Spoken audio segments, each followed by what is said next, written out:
RCR, la red que comunica y une al Perú. Saludamos hasta ahora al ingeniero César Gutiérrez, analista en temas de economía y temas políticos. En su momento ha sido presidente de Petroperú. César, qué gusto saludarte. Gracias por atender esta comunicación. ¿Cómo estás? Buenos días, Pepe, y gracias por la invitación. Ayer en un artículo tuyo publicado en el diario Expreso, señalas que ya es un recuerdo en nuestro país, ¿no? Seguir remarcando que la política y la economía van por cuerdas separadas, ¿no? Y traes a colación esto en función a que lo que estamos viviendo en las actuales circunstancias, la poca capacidad, la incompetencia gubernamental está afectando seriamente a la economía y también el tema social, al tejido social, ¿no? O sea, ¿qué es lo que está ocurriendo realmente desde tu percepción? Pepe, lo que está ocurriendo es la pérdida de confianza, ¿no? Entonces, la economía funciona por inversión y por capacidad de gasto de las entidades públicas. Cuando hablo de entidades públicas, hablo de ministerios, gobiernos regionales y gobiernos locales. En este caso, la inversión pública, que es donde todo ha apostado el gobierno, está en una etapa de aprendizaje. Hay que recordar que los ministros van a cumplir 7 meses en el cargo y en el caso de gobiernos regionales y locales también van al mismo plazo. Entonces, en ese periodo de aprendizaje, porque gestionar en el Estado es difícil, la ejecución del gasto anda lento. En un momento en que la inversión privada se ha caído significativamente debido a la falta de confianza de los inversionistas. Y esa caída de la inversión privada, que este año ya el BCR ha anunciado que quede como 2,5%, es grave, porque sencillamente se está recostando todas las expectativas en lo que puede hacer la inversión pública. Y la inversión pública tiene la serie de limitaciones que estoy indicando. Ahora, ¿de dónde viene la desconfianza? Primero, en la estabilidad del gobierno. O sea, más allá de las marchas y de las tomas de Lima que se anuncian, más allá de eso, hay un problema que al interior del gobierno hay círculos de poder enfrentados entre sí y que eso lo vemos en denuncias en los medios de comunicación continuamente. Eso debilita al gobierno, eso genera desconfianza. Y esa es la visión general con lo cual yo decía, la economía se está contagiando la desconfianza, no hay inversión y la apuesta por la inversión pública sencillamente tiene serias limitaciones y difícilmente así vamos a crecer. Mira, los analistas del sector financiero anunciaron que el crecimiento de este año sería 1,9 y se lo anunciaron en el primer trimestre de este año. El BCR es un poco más optimista. ¿Y qué es lo que ha ocurrido? Que anteayer el Scotiabank bajó su 1,9 a 1,4, que es una situación bastante complicada porque esos crecimientos tan magros no lo veíamos hace mucho tiempo, ¿no? Y ahora, incluso para añadirle al comentario tuyo, el sector construcción también va a decrecer este año, ¿no? Ayer el presidente de Capeco indicaba que va a reducirse en un 2% en el presente año y que no ve una luz en el camino para el crecimiento de este sector, ¿no? Entonces, cuando tenemos esa realidad, ¿no? Primero se lanza al inicio del año una visión un poco más optimista, un crecimiento de 3%, luego se reduce a 2,6%, el BCR habla de 2,1, 2,2%, los observadores económicos señalan que vamos a estar por debajo del 2%, ¿no? ¿Qué puede ocurrir, ¿no?, con los agentes financieros, los agentes económicos y naturalmente con el tema social, ¿no? Este crecimiento es excesivo. ¿Vamos a dar pase a mayor informalidad? A eso vamos caminando porque el empleo formal, el adecuadamente empleado que le llama, depende mucho del funcionamiento de las empresas formales que obtengan ingresos significativos. Y los ingresos están disminuyendo en las empresas. Eso significa, digamos, desempleo en aquello que era empleo adecuado, y eso se pasa a la informalidad, que es el autoempleo, que se gana el dinero el día a día. Hacia eso estamos caminando. Este, y eso es un gran problema porque y la persona que no está adecuadamente empleado, por ejemplo, no tiene seguridad social, empezando por el tema salud. ¿Dónde termina en el SIS? El SIS tiene serias limitaciones presupuestales, no puede atender todo aquello que la gente necesita. Y por otro lado, descalza de salud. De salud vive del 9% que aportan las empresas formales y al disminuir el empleo formal, de salud tiene menos recursos, que ya es una entidad bastante congestionada y con serias limitaciones. Los ingresos, casi el 52% se le en planilla. y con el 48% tiene que ser gestión de salud. En la medida que le disminuye la masa crítica de gente que está adecuadamente empleada, es decir, en planilla, la situación se les complica. Por otro lado, tú has mencionado el tema del sector construcción. Los despachos de cemento han caído significativamente. Y eso significa que las personas que normalmente van a la compra de departamentos, ya tienen serias limitaciones para acceder al crédito. Hay mucha gente endeudada. Al haber serias limitaciones para el crédito, hay serias limitaciones para adquirir nuevos departamentos y la construcción se paraliza. Entonces, ese es el panorama que se vive, donde el empleo formal va decayendo y donde los sectores que viven del empleo formal porque la gente tiene acceso al crédito, sencillamente también sufren, que es el caso del sector construcción. Y lo del sector construcción es gravísimo. El sector construcción, el sector minería, el sector hidrocarburos son los motores de la economía. Pero en minería y hidrocarburos no vemos inversión nueva. Es la inversión que se ha heredado y por eso es que la caída este año del 2,5% está muy influenciada por lo que pasa en el sector minero. Y si eso se agrava y continúa el problema del sector construcción, pues se va a sentir con mucho más con mucho más dureza se va a sentir esta caída del ingreso. Ahora, tú me decías, ¿y qué es lo que ocurre socialmente?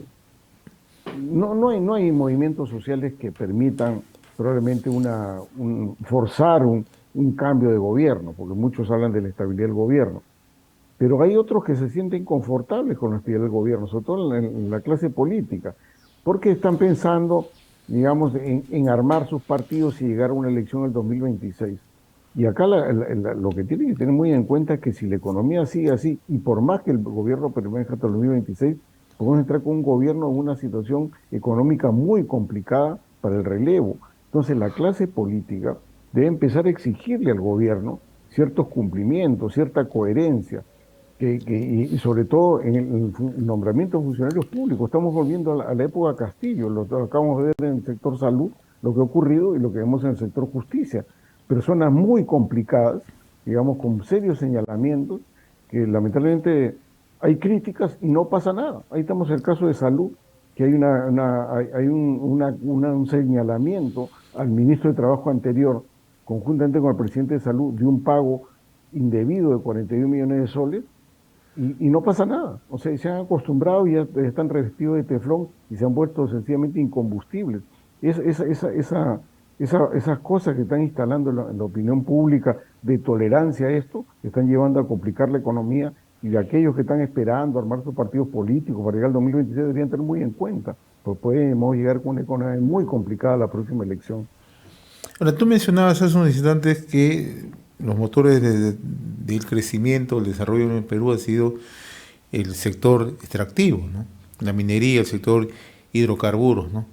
¿Cuál, desde tu punto de vista, son los motivos principales por los que hay esta inercia en cuanto a nuevas inversiones en el país, ¿no? En los últimos años en nuestro país se caracterizó precisamente por varios aspectos, ¿no?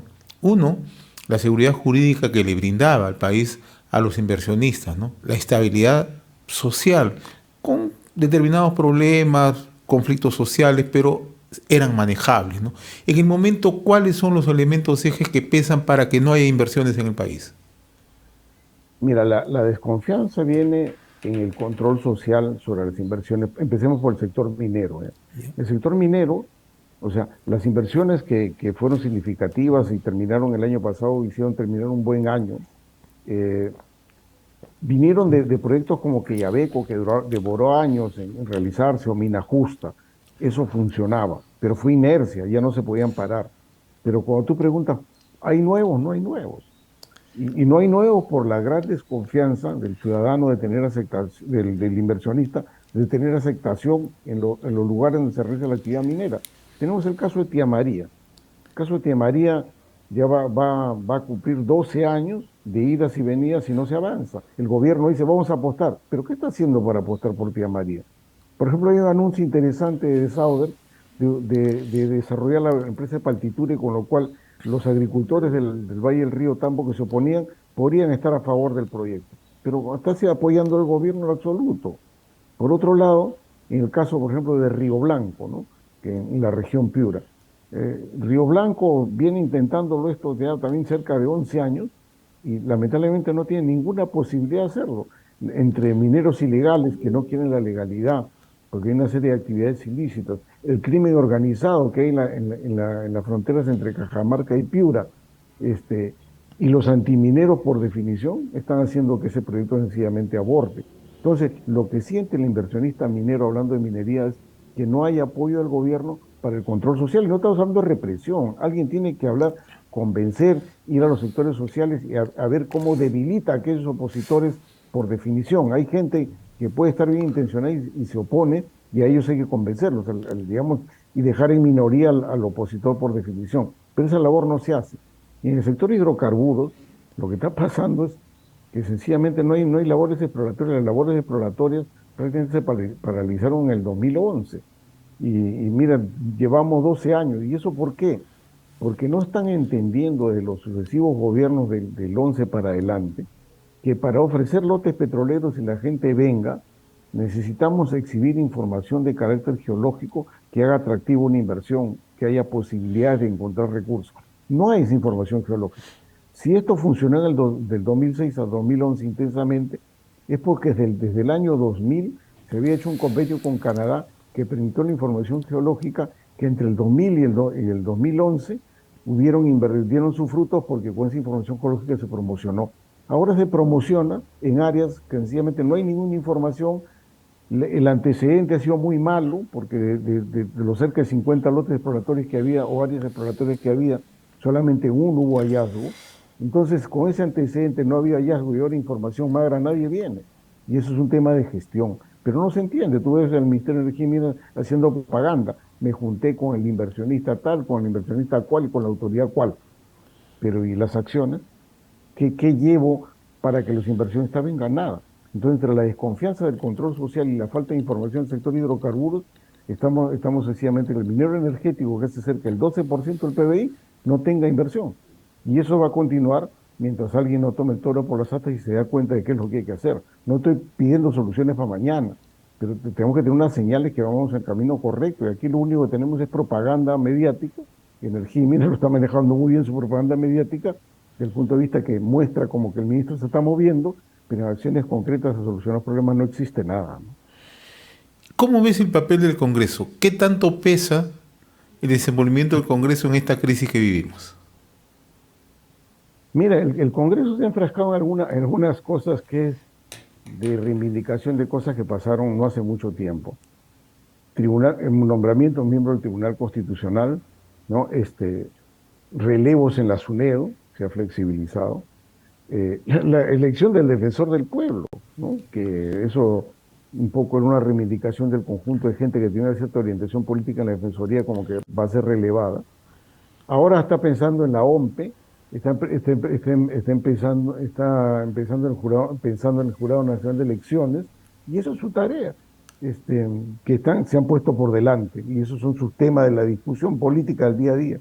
Pero los temas económicos pasan a segundo plano, no se legisla en temas económicos. Y ha habido algunas cosas, por ejemplo, el sector energético, cuando se plantea más energías renovables que son necesarias, que se pueden manejar, pues tiene que haber una serie de labores coordinadas, pues hay un enfrentamiento, porque hay una lucha de grupos de interés a través de congresistas y no abordan a nada. O cuando se habla de la masificación del gas, que yo siempre he sido crítico, hay una discusión también en el Congreso entre grupos de interés a través de congresistas que no llegan a nada. Esos temas no llegan ni al Pleno. Entonces, los temas económicos en el Congreso se han sido postergados. Estamos hablando del tema de naturaleza política, del tema de naturaleza institucional, que sirven, pero eso no es toda la agenda, pues. Y hoy día, lamentablemente, el descrédito del Congreso es grande, pues. Es grande por los mochasueldos, por los excesos de viajes, por el dispendio en el gasto, y eso también hace que el Congreso tenga un nivel de aprobación debajo de 2 dígitos, y igual que el gobierno. Entonces, ante un Congreso y un Ejecutivo con niveles de aprobación debajo de los 2 dígitos, es muy difícil que alguien que haga inversiones grandes, como es el minero energético, que son inversiones que para madurar demoran en el tiempo, lo haga. Va a esperar mejor momento. Y ese mejor momento No va a ser en este gobierno, porque ya demostró su incapacidad y por el nombramiento de los nuevos personajes públicos, estamos volviendo a la era Castillo. Y es más, en el 2000 hay una gran incertidumbre que viene el 2026. No hay partidos políticos.